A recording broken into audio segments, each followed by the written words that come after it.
Okay, well, welcome everybody. This is our webinar on exploring the MTS. As way of brief introduction, my name is John. I'm admissions officer here with HDS Admissions. I'm going to give a brief presentation about the MTS, some application components, deadlines, and a little bit about financial aid before turning it over to our host and the panelists. Please note that this session is primarily dedicated to the MTS, so if you have specific questions about the application, deadlines, components, or financial aid, please do go ahead and submit those to admissions directly at admissions.hds.harvard.edu. We'd be happy to answer them offline in that fashion. So I'm going to go ahead and share a brief presentation right now. So just a little bit of an overview about Harvard Divinity School, founded in 1816, the first divinity school in the United States, now the most religiously pluralistic in the world. The goal is to educate students in the academic study of religion in preparation for ethical leadership, religious literacy, and service-oriented, mission-driven work. And our vision is to provide an intellectual home where scholars from around the globe teach the world's religions in the service of a just world at peace.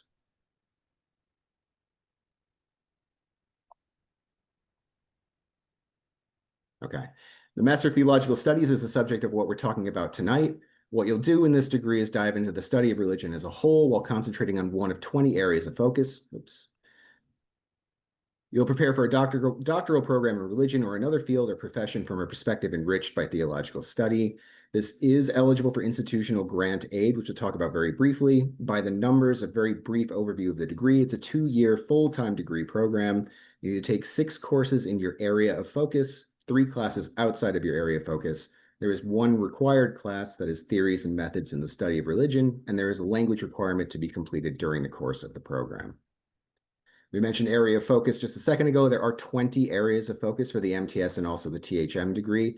They are listed here. There's more information on our website about the areas of focus, and you'll hear more about those as we progress through tonight's presentation.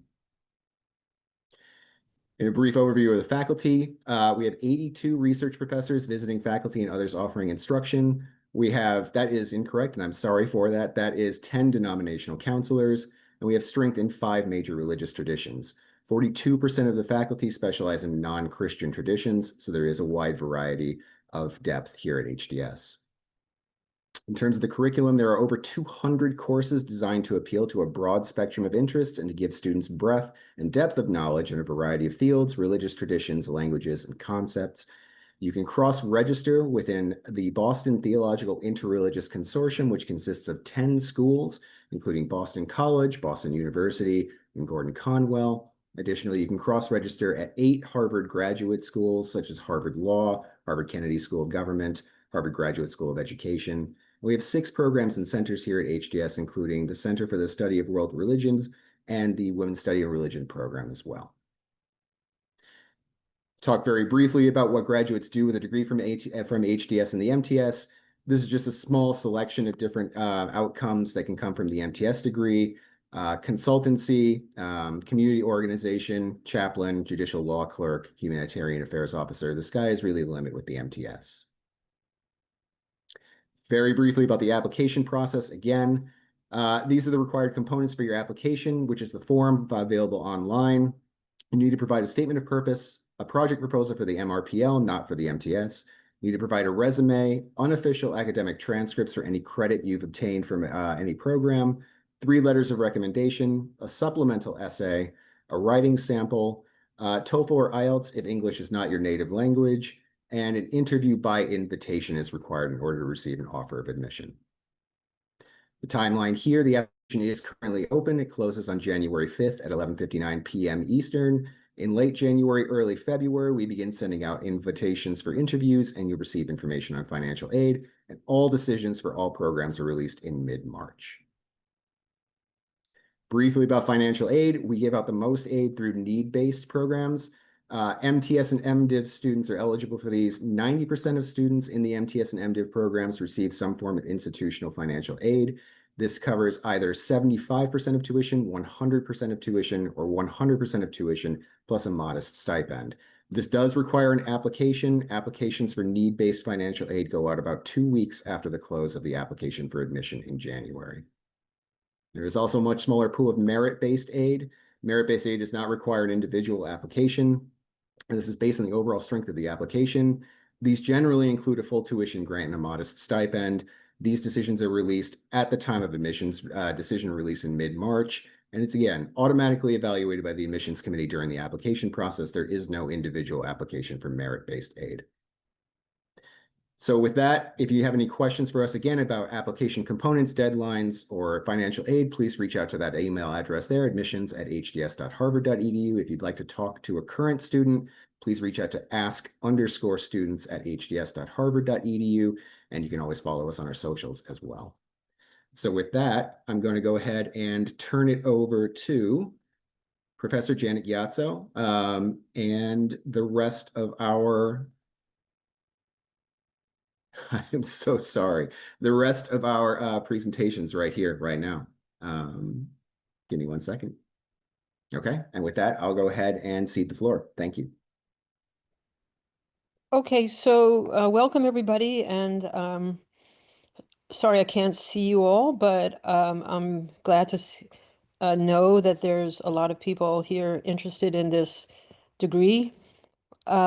I'll just say one or two things and then turn it over. I think everybody has something brief to say. The rest of the people are students currently in the program.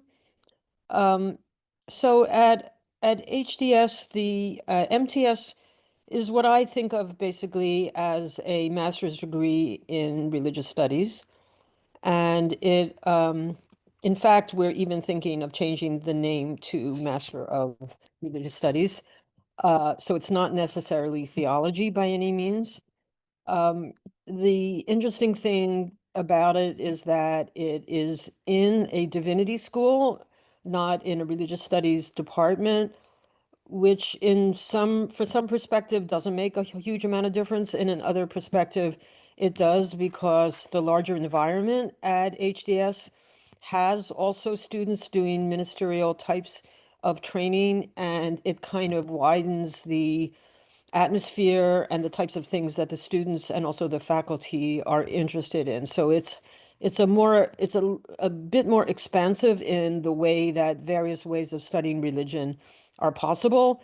I'll say that I myself had training only in the sort of quote unquote strict academic training in study of religion, which is true of pretty much all of our main faculty here, long-term faculty. But I do appreciate that broader kind of context. And I think for students, it's really good. And it also makes a difference for teaching. The other really good thing about being here is that there are other classes in religious studies in the Faculty of Arts and Science at Harvard, and you can take courses outside of the Harvard Divinity School. So it is open, for example, in anthropology, in literature, in various area studies departments in arts and science, which are courses that deal directly with religion in one way or another, and in many cases can count for your degree requirements. So I think it's a really good master's program in the study of religion, whether you're thinking in terms of academic career, or if you're thinking in terms of just enhancing your understanding of religion, or one particular religion in its historical or intellectual context, and that you want to take that into any number of other fields that could inform it. So I'll leave it at that. And what's our format? Are we going to go around with everybody saying something, or what happens next, John? Do we answer questions or what? You can go ahead and present some of the questions from the example ones, and then we can just go around for the panelists and they can take turns answering. So you want me to choose the questions? Sure, yeah, we can just start from 1 through 5, essentially. I just go through the list. Okay, just give me 1 second. I have to open them up. I didn't realize that that's what we were doing. You see how informal and human everything is here. Just 1 second. I got it. Okay, first question. Dual degree program. Is that the ones that you want us to talk about? Sorry, bear with me 1 second. No, we have the pre-submitted questions I sent you earlier. Give me 1 second, I can get those up here. Yeah, maybe These are the I don't see them. I saw Oh, okay. a They're whole they're bunch of Yeah, give me one second. They're in the calendar invite for the session. Oh, I see. Okay. Hold on. Everybody, uh, okay. What were the personal professional goals that led you to choose? Okay, so that's for the students, right? Yes, that's correct. Okay. So you guys want to address that? Uh, Um, what was the question? So yeah, so what were the professional or personal goals that led you to choose HDS's MTS program? right. Yeah, So should I call on people? We can just go around the table. yes. Um, okay, Madi, you want to talk first? Yeah, hi everyone. I'm thrilled to be here. Happy to help. So I'm a second year MTS student in the field of Islamic studies. And so when I was applying to HDS, I was a student. I was an undergraduate student of mathematics, but very passionate about Quranic studies and in understanding the late antique context of the Quran and its Jewish and Christian background. So in order to study in this field, I needed a solid knowledge of the Quran and Arabic literature, as well as knowing a lot of languages, Syriac, Aramaic, Hebrew, and a fair knowledge of Jewish and Christian traditions. And all of these are offered in their best shape in HDS. So I chose MTS program first. Okay, so I'll just call on people. Leah, do you want to go next? Yeah, hi everybody. My name's Leah. I am a second year MTS as well. I'm focusing in religion, ethics, and politics. And for me, I had these two seemingly distinct, but of course, for me, deeply interconnected streams, which brought me to really feel called to HDS. And these were my creative practice and my other personal and professional goals around philosophically and spiritually informed psychological care. So, in terms of my creative practice as an experimental cellist, my work has been really informed by how creative practice can foster senses of connectivity within oneself and in relation to others, in one's environment. And this relationality through practices to me intrinsically spiritual. So that was a large dimension, wanting to immerse myself in an environment where my creative practice could be explicitly framed as such, and I could do readings and engage extracurricularly in the ways that guided my path in this direction. But then I also had this real interest in the role of spirituality in human well-being and human flourishing, which came from a lifelong interest in human relationships and behavior. And yeah, I started to suspect that I was interested in psychology as a path, widely conceived many years ago. But after doing a series of travel fellowships post-grad, realized that before moving into that chapter of my career path, I really wanted and needed to develop my philosophical and spiritual compass for approaching this work and approaching my life as a whole. So yeah, I applied to the Divinity School to give me kind of the requisite training that I felt was really necessary to responsibly do the work that I wanted to do moving forward. So thank you. Okay, that's great. That's very clear. And Michelle, would you like to speak to this? Sure. Good afternoon, everyone. My name is Michelle Milben. I'm a second year MTS student. And before coming to Harvard Divinity School, I've been a youth pastor. I was a youth pastor for 6 years in a church in Oklahoma. Those experiences working in juvenile detention centers, addressing poverty with young people, doing advocacy before my state house really led me to believe I needed a career in the law. So since 2009, I've been a lawyer, and I've practiced in the federal government, in the United States Congress, the Department of Justice, and also in the White House. But those experiences definitely led me to believe I needed to deepen my understanding, specifically around moral and spiritual dimensions of leadership. So hence why I applied to Harvard Divinity School. My background is, as I just shared, rooted in law and public service, but also in technology as well. And, these fields really are places that shape policy and power. So I really wanted to understand the inner life that sustains people who serve the public. And the MTS program for me offered an opportunity to kind of integrate my experience in government, also civic education, my nonprofit leadership currently, with more theological inquiry. And so I really was particularly drawn to the way HTS approaches religion, but also too, for me, coming from a Christian background and wanting to expand more opportunities in service, learning the world, the best way to start is through the eyes of religion and culture. And so for me, I don't feel like my approaches here at HDS, I feel like they approach religion not as dogma, but kind of as a living force that informs the things that I'm really focused on in my work, which is around ethics and justice and kind of social imagination. So if that is somewhere you feel aligned, that's a little bit of my experience, and hope it's helpful to be informative to you as well. I'll pass it back to you, Professor Gyatso. Okay, thanks so much. And Luna? Hi, everyone. My name is Luna Patience. My reasons for being here are much more self-serving than Michelle's. I came straight out of undergrad. I did my undergrad at Wellesley College, right on the outskirts of Boston. And I have a specialty in European folklore. And majorly my interest is academic. So I'll be pursuing doctoral applications this cycle, and that's really why I came to HDS. I think that the MTS is an excellent preparatory method for that kind of like pure academic interest. And I think that, as Professor Gyatso said, like having this environment that does have an academic focus, but that has all of these other experiences and interests and paths as well is really, really useful in informing that. Thanks so much. And Christopher? Or do you like to be called Chris or? Either one. Christopher's Okay. good. Okay.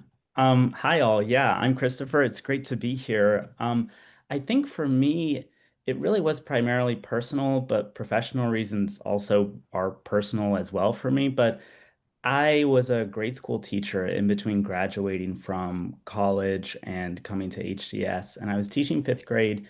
And I guess I'll start with the professional side of things. I was really enjoying the work, but I felt like the students didn't feel like I noticed the students were really struggling. I felt like half of my job was as like an untrained therapist for the fifth graders I was working with, and they were wonderful, but there was something that the education was not providing them with. So professionally, I wanted to come to HDS because I thought it was like a sort of incubator of ideas for helping students generally to make meaning in the world. And I want to go back into that sort of thing afterwards. But personally, I knew after graduating that I wanted to study something more. And while I was living in New York, I just engaged in a few conversations with people that I was just like, I really want to study religion. I mean, I had taken one course in undergrad on religion and I loved it. And in these few years, I would just, I would be reading a book and I would have a conversation with my dad and I'd read a page of the book and I'd have one of the best conversations that I've had with my dad around some spiritual concept. And the same thing happened with coworkers. And I just felt that it was a really nice gateway to get to know people and who they are, what their values are, what their beliefs are. And I was like, wow, that's something you can study. So that's really the main reason why I came here.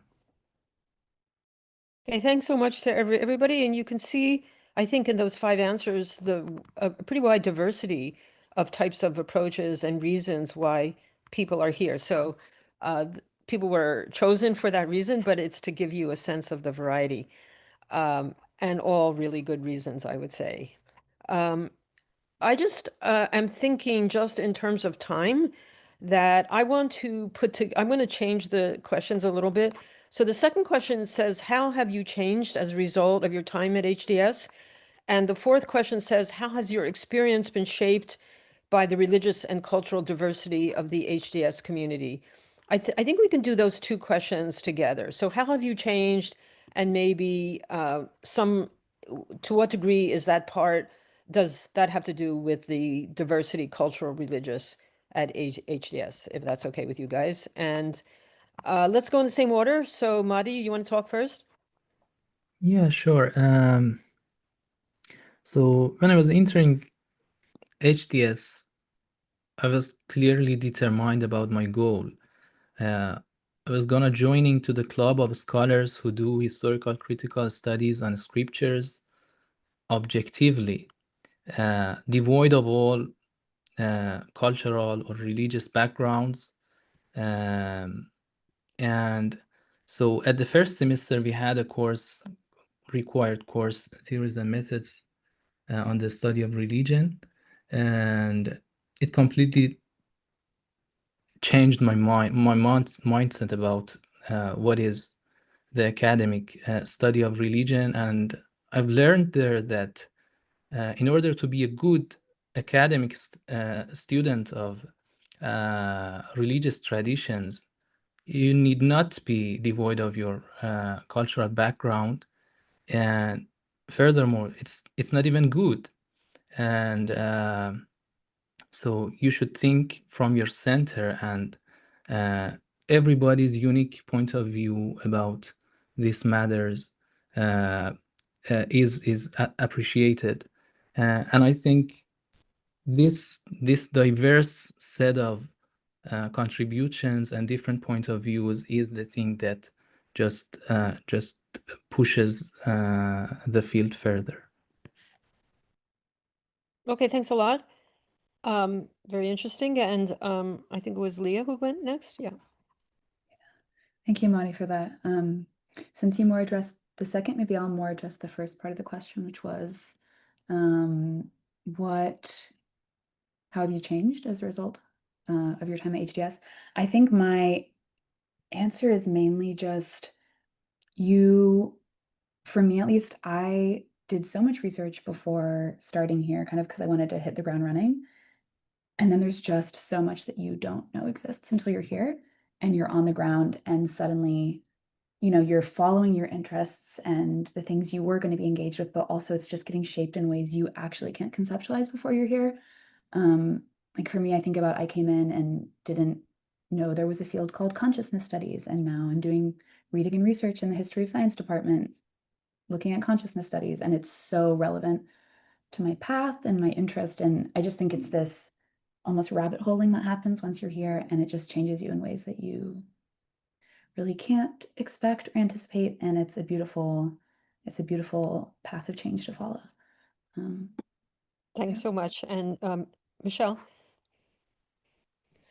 I'll try to answer this quickly for the sake of time, but I think to answer kind of the first question, I think for me, what I think the study of religion has really helped me think a little more deeply about my vocation, and not just like what I do, but why I do that. And I came here as a practitioner, so I feel like I'm leaving kind of this is my graduation year, so I feel like I'm kind of leaving as like a reflective scholar practitioner now in some way. But I think the study of religion for me, why I came to the Divinity School was, one, I really craved a multi-faith experience. I really wanted to be in a space where I could really stretch my moral vocabulary in different contexts. And so for me, I will say, like, that's what this experience has helped me kind of expand my moral vocabulary and kind of help me locate kind of work that's like more broader, as Leah was saying, in more broader narratives and more broader contexts than I anticipated having come here with my intentions. And so I will say, just from a personal perspective too, this environment here at Harvard really will help you learn how to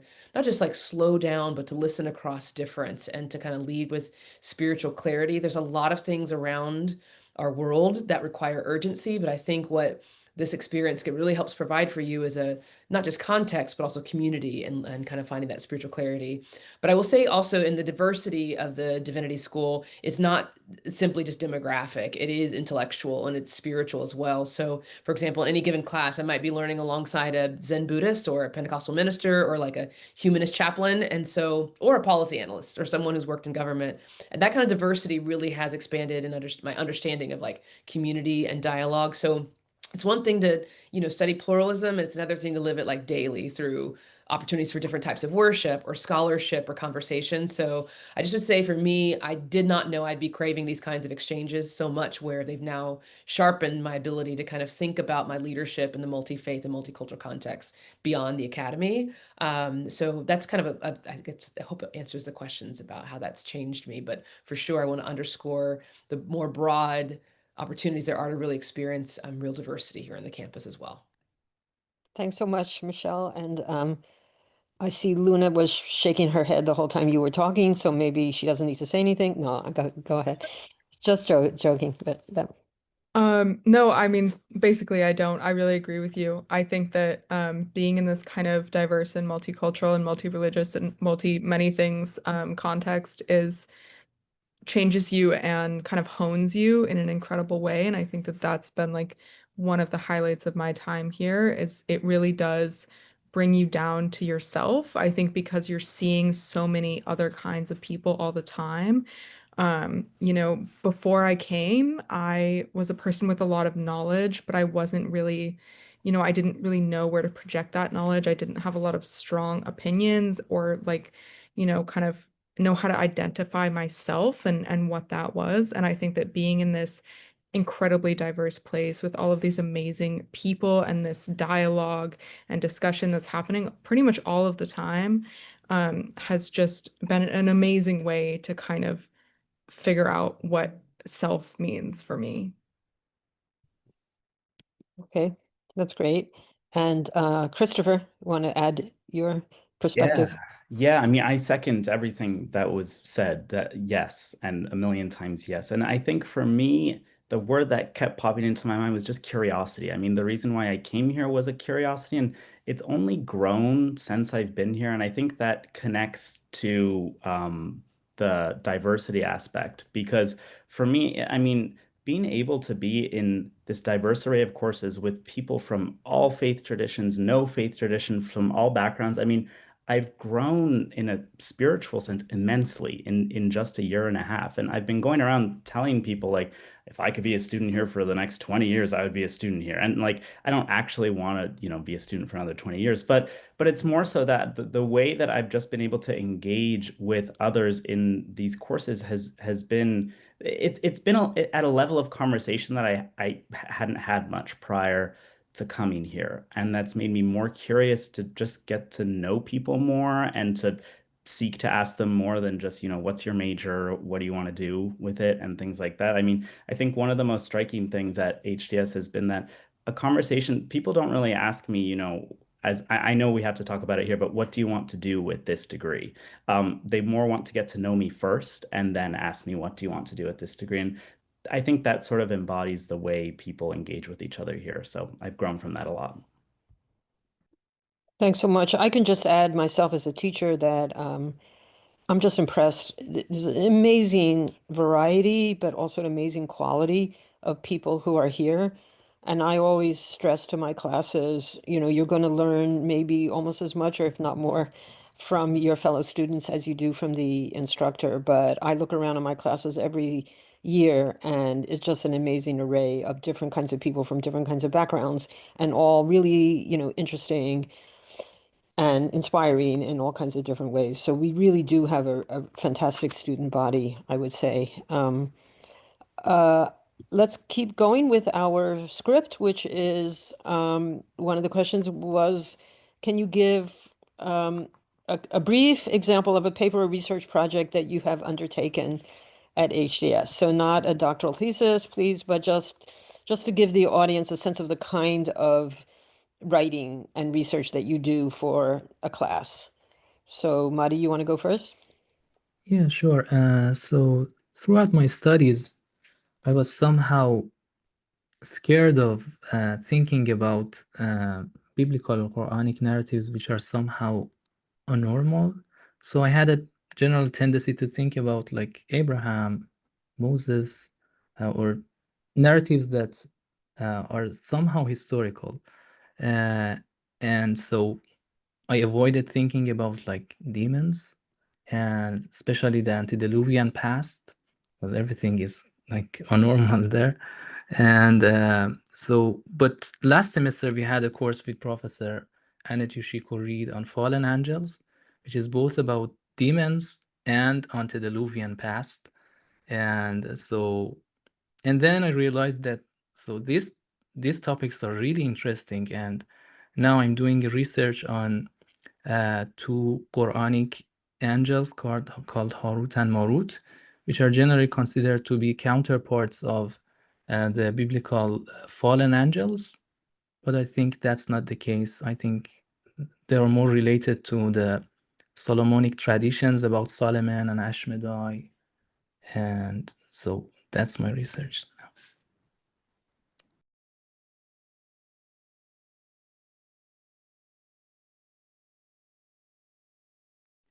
Professor Gyatso, I think you're muted, but I know that I'm Sorry, next. yeah, that's right. You read my lips. Okay, go ahead. Yeah, a paper that I'm getting to write right now, which I'm really excited about, it's for a class I'm taking with Matt Potts, who is fabulous. And the paper is going to look at how the patient-clinician relationship in existential psychotherapy settings can serve as an important site for fostering interpersonal and communal relationship and spiritual relationship outside of the therapeutic setting. And yeah, existential psychology is a philosophically informed branch of psychology interested in centering subjective experience and also in the niches that I'm interested in examining the ways we confront and form relationship with impermanence and with death in our lives. And so this paper is going to be claiming that both through content and method, meaning the existentialist content of the therapeutic session and also the method of accompaniment employed in existential psych settings, that patients may become better equipped to actually form relationship outside of the therapeutic context and welcome in the vulnerability that intrinsically comes with forming human relationship. Thanks so much. You know, that's just one of many examples of the kind of interdisciplinary stuff that we do at the Divinity School. So getting into something like the connection between religion and psychology, you know, is such a huge area. But let's hear from Michelle. Yeah, I love everything everyone shared, and I actually hope that after this call we can think about a coffee where we share more because I'm really intrigued by all of your work. I'll share one research project that Dr. Gyatso knows very much about. One of my recent projects was a paper I wrote called "She Was Always a Dakini." It was stories and spirit of a Black woman's embodiment of power. So my background tradition is Christianity, but I was really interested in exploring Buddhism in a deeper context, specifically how like female wisdom shares is almost like a opportunity for explored sacred disruption. And just Tibetan Buddhism does actually not have a single definition or description of who, what, or how Dakini are. So in the paper, I suggested that Dakini have like a broad definition of impact, and how I did that was conducting close readings of the text, like Life of Milarepa. And I did that close reading alongside reflections on figures of Black women martyrs, such as Sandra Bland, Breonna Taylor, or Martin Luther King's mother, who was shot in her church, Alberta Williams King. And so what I tried to do is use that project to kind of examine how spiritual traditions can reimagine power and silence and liberation for women across cultures. But it was also a part of that interdisciplinary work that I really love here at HDS, which is between like religion and gender and justice.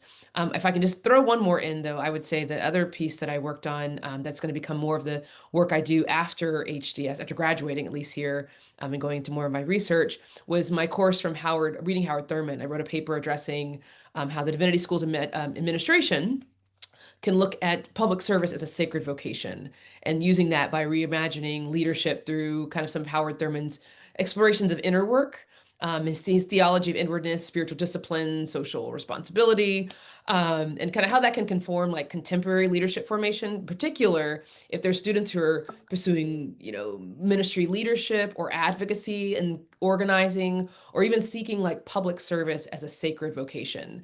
So I drew from some of his works, specifically Jesus and the Disinherited and some lesser known sermons, and I kind of proposed almost like a framework for vocational excellence and a model for leadership that would integrate like his theoretical approaches to the inner life and inner work and public responsibility. So just again, kind of an example of like how you can find interdisciplinary opportunities to kind of bring together your backgrounds. And for me, that's law, public policy, current nonprofit leadership, and then also like bringing in the spiritual and like the ethical insight to kind of define kind of what you're trying to do if you're building, as we say in the mission, a just world at peace. And for me, I add on to that a compassionate society as well. So those are just two of the ways you can really explore a lot with your interests, but also to really rigorous academic research here at HDS. Okay, that's really amazing. And I hope the audience, you're not too blown away by these presentations. And everyone is talking really fast because we're trying to get in as much as we can, which is good. And so let's hear from Luna. I think for me, the paper that comes to mind is actually also something that was produced in a class that Professor Gyatso taught, which definitely wasn't one of the best papers I've ever written. In fact, it wasn't even very good in my opinion. But it was a paper that I wrote. It was in this class called Knowing Animals, and the conceit of the class was exploring our relationship to animals. And we had a lot of incredible conversations, and it was one of the first classes I had taken at HTS. It was kind of like, what is going on here? Like, how did I end up here? I don't know what's happening. But I wrote a paper for the class that was kind of advocating for eating meat in a very weird way, and for like kind of bringing the lens of bringing slaughter closer to home in an attempt to explore like how to be an ethical meat eater, because I unfortunately love meat. And I think at the time it was just kind of this explosion of thoughts, and it wasn't, super academically inclined. And but I ended up taking it to a conference on religion and ecology at Yale, and I think that it's one of the papers that I think about most often, because I'm very consistently in my life, when I'm faced with something that I consider a personal ethical dilemma, which is eating meat and how to eat ethically. I think about it all the time. And so I think that's a really great example of something where that, at the time it was like just a paper that I had to write for a class, but it's kind of like I'm still considering it even so much later in time. Yeah. That's great too. And Christopher, you want to join in? Yeah, so I'm glad that Michelle mentioned the Howard Thurman class, because my favorite paper that I wrote was from that class that I took with Michelle. And the assignment was just to write to the Harvard admins about why Howard Thurman would be useful for people at Harvard to know about. And I took the lens of he has this line about finding a hard core of metaphysical purpose. And for me, the way he goes about guiding people towards finding their own like hardcore of metaphysical purpose is much needed. So what I did is I took three of his like broad teachings.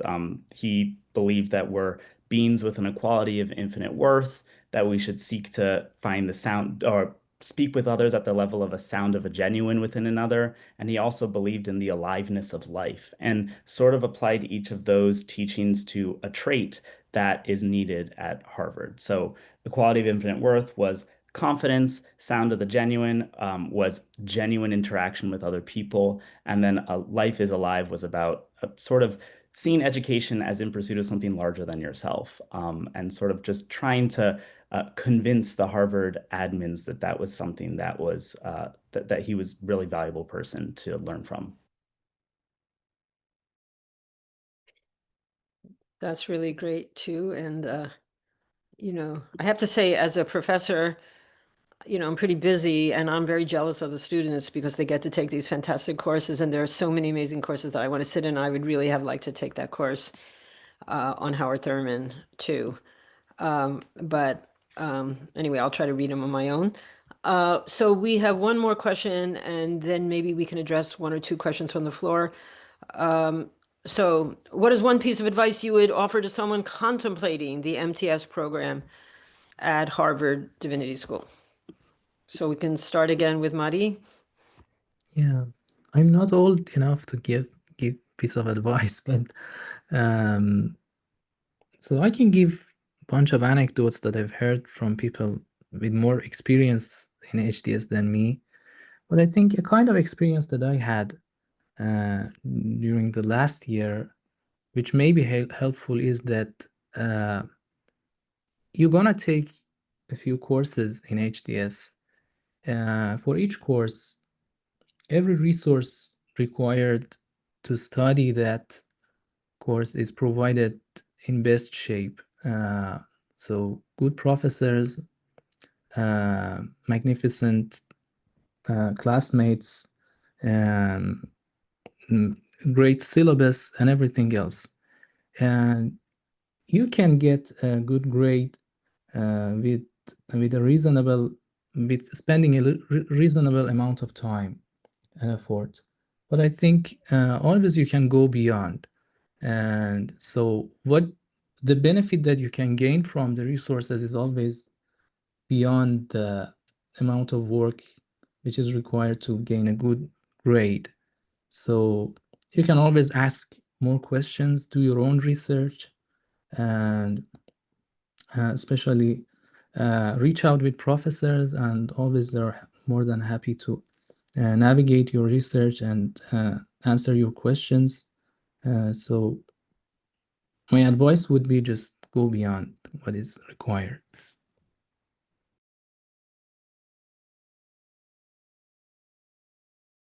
Thank you very much. And Leah, do you want to go next? Yeah, that's really fabulous advice.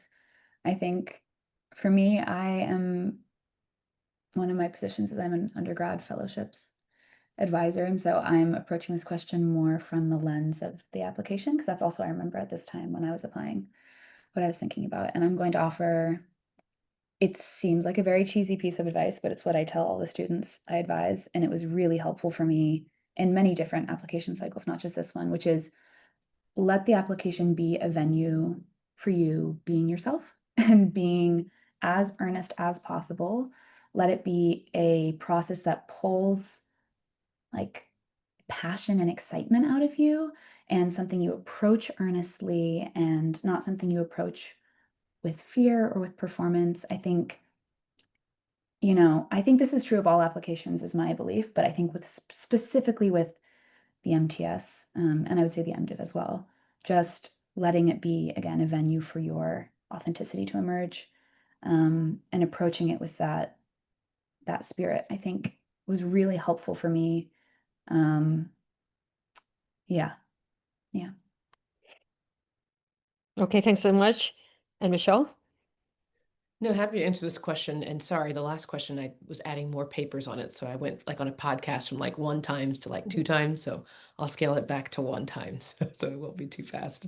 But no, the advice I would probably share would be, I think first, like when you're looking at an application or you're looking at a program, really think about the questions that matter to your life, not just your resume.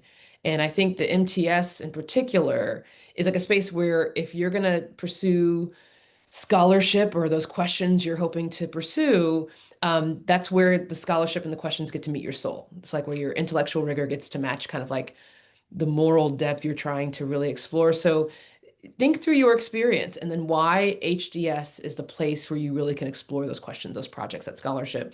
Like many people here on this call, I just didn't apply to HDS, but I knew that was the only school I wanted a yes from. You have to have your backups if you're really trying to pursue this kind of work, but I knew that was the place I wanted to have my yes from. So really just to me, I would say from an application perspective, it's okay to think about questions that matter to you in addition to what's on your resume and the intellectual rigor you're pursuing.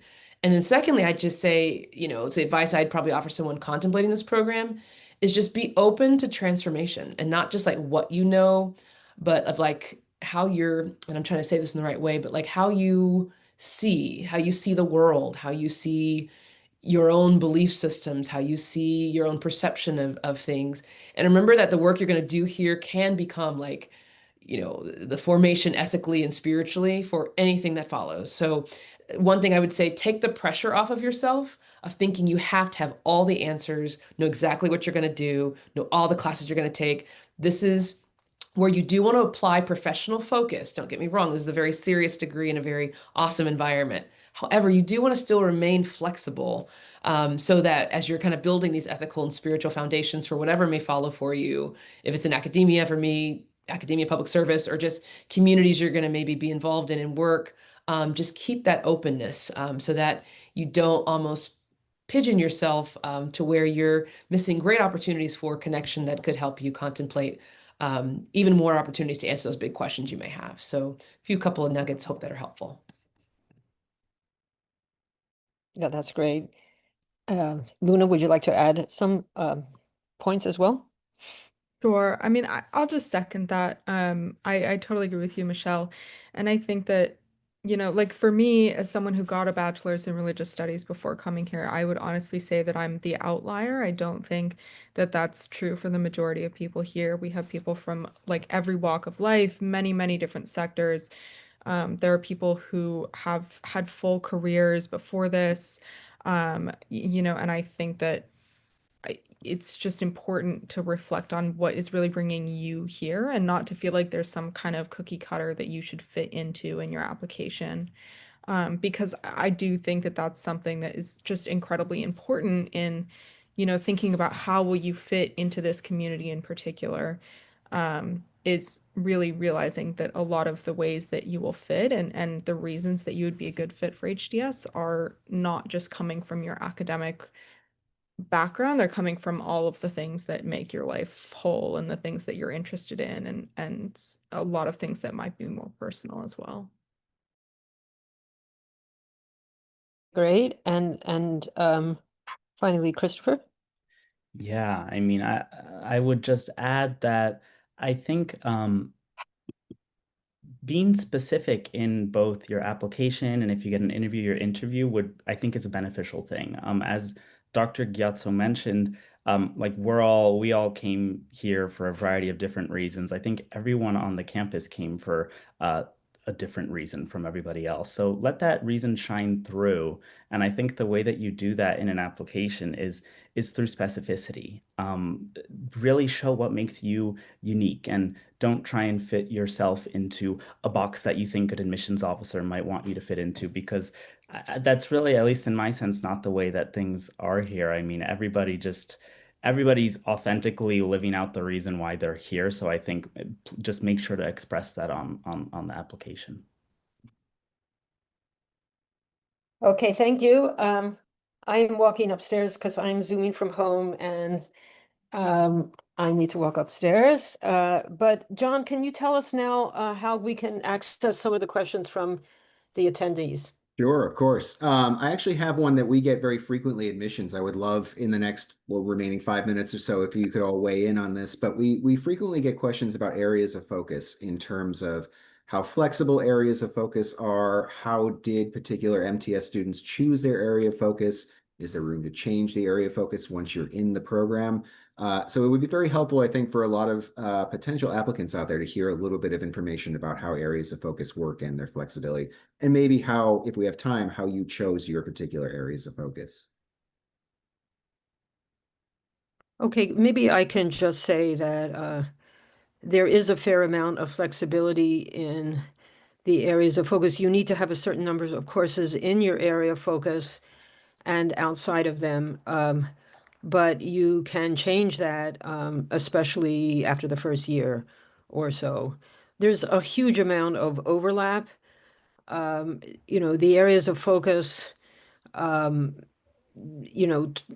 come from a whole bunch of different angles. I don't think it matters so much. Like, for example, for me, I do Buddhist studies, but people who are doing South Asian religions or someone who wants to take an ethnographic approach, it doesn't matter so much. I mean, sometimes you have a dramatic change in area of focus.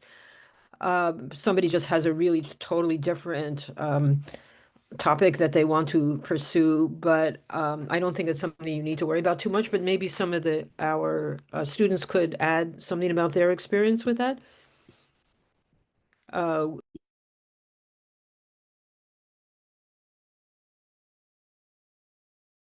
You're on mute, Professor.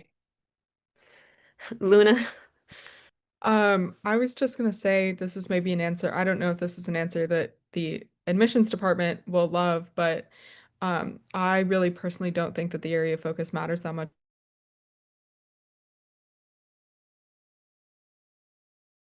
Okay, I don't know what happened to Luna, but she just was, oh, maybe she's going to come back, but she was saying something that I was saying as well, which I don't think the area of focus matters hugely. It just defines 6 courses that you need to take, which are in your area of focus. So 6 out of 4 times 4 is 16. So you have a lot of electives that you can end up, following all of your interests. But anybody else would like to add anything to that of you guys? Christopher, yeah. Yeah, I think to me it just serves as like a mini compass, because there's so many courses to take here that it's nice to have that area of focus to ground you a little bit in, okay, I only have 4 classes to take, this is what I'm going to take. But beyond that, it doesn't really, I mean, I don't think about it too much, except that it allows me to just ground myself a little bit more in the courses that I want to take, because it can be a bit overwhelming looking at the course selection each semester, and the area of focus helps to orient that a little bit. I mean, some people do really focus on a particular area, you know, particularly if you have a very concrete plan about going into a PhD in a particular area. And that might be a time when you also go into the rest of Harvard and take other courses that are going to speak to that, depending on what it is. Luna, you got cut off. Do you want to add anything, or are you good? I don't know what was said while I was gone. Sorry about that. My computer died. I was just going to say, for me, I've kind of taken the classes that I've been really interested in, and I actually changed my area of focus in my second year to fit the classes that I found I had ended up taking. So I think it can be quite malleable, and it's not something that you should worry about. You know, certainly it's great to have that kind of direction. But yeah, I don't think it's like really you need to kind of conform to one. Okay, thank you so much, Luna. And I see from John, who is the uh, host. Other ones have been answered on the chat, which was going on at the same time, which I wasn't quite aware of, that there was a double conversation happening as we were talking. But one thing I do want to say is I'm very happy to receive questions from you all. Maybe not all 86 of you, but some of you, if you have questions for me. I've been the academic dean here, and I've been a faculty here for a long time. And I think you also can send them to John, and John might direct them to the right person. So feel free to ask more questions. I hope we managed to give you some sense of what the school is like, and especially what the MTS program is like. So thank you for your interest. And by the way, those of you who are thinking about Chicago, you know, it's no comparison between HDS and Chicago. Chicago's HDS much better. No, I'm just joking. I'm just joking. Just ending on a joke. Okay. John, do you want to close us off, or? Yes, thank you. Thank you so much, Professor Gyatso, for hosting this and asking us questions and providing your insight. It's really, really valuable for prospective applicants. And thank you as well to all of our panelists for your time and for your answers tonight, which are also extremely valuable to everybody who attended. For everybody else, if you have any further questions, there were some left in the chat that we're not going to have time to address. Please go ahead and send those to our admissions@hds.harvard.edu address, and we'll take care of them there. Otherwise, I hope you all have a great rest of your day, and we're looking forward to seeing your applications in the future. Thank you very much.